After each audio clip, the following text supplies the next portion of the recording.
சின்ன வயசுல நான் கவர்மெண்ட் ஸ்கூல்ல தான் படித்தேன்.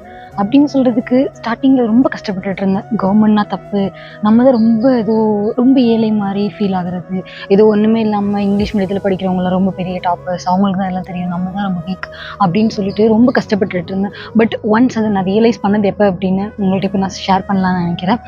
நான் வந்து டில் 5th இந்த கவர்மெண்ட் ஸ்கூல் தான். அதுக்கப்புறம் 6th சுவிட்ச் ஆன் ஆகலாம் அப்படின்னு நினைக்கிறப்ப சில பல காரணங்களால வேணாம் கண்டினியூ பண்ணலாம் அப்படின்னு சொல்லிட்டு 6th to 10th தமிழ் மீடியத்தில் தான் படித்தேன்.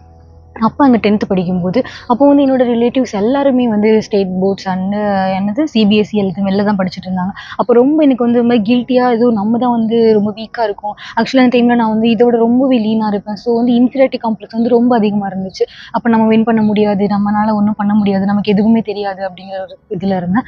ஆனால் எப்போ இது ரியலைஸ் ஆச்சு அப்படின்னா, நான் 10th படிக்கும்போது எங்கள் வீட்டுக்கு ஒரு ரிலேட்டிவ் வந்திருந்தாங்க. வந்து கேட்டாங்க, நித்யாலாம் அட்லீஸ்ட் வந்து ஒரு 470க்கு மேலே எடுத்துருவாளா அப்படின்னு சொல்லி கேட்டாங்க. பட் ஆக்சுவலி நான் நல்லா படிக்கிற ஸ்டூடெண்ட். அந்த டைம்ல என்னோட எய்மே வந்து 490க்கு மேலே தான் இருந்துச்சு.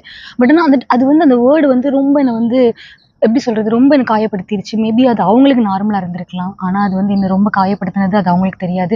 பட் அதே மாதிரி என்னோட ஸ்கூல்ல போர்டு எக்ஸாமும் டேட்டும் வந்துருச்சு. நான் நல்லா எழுதினேன்.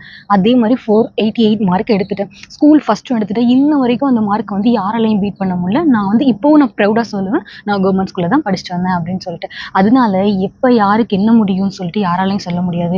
எங்க படிக்கிறோம், எங்க இருக்கிறோம்னு மேட்டர் கிடையாது. என்ன நினைக்கிறோம், எப்படி நடக்கிறோம் அப்படின்னு தான் மேட்டர். அதனால எல்லாத்தையுமே பாசிட்டிவா எடுத்துட்டு அப்படியே மூவ் ஆன் ஆக பாருங்க. அதுக்கப்புறம் என்னோட காலேஜ் போன ஸ்டோரி, அது பெரிய ஸ்டோரி. அதை நம்ம நெக்ஸ்ட் வீடியோல பார்க்கலாம்.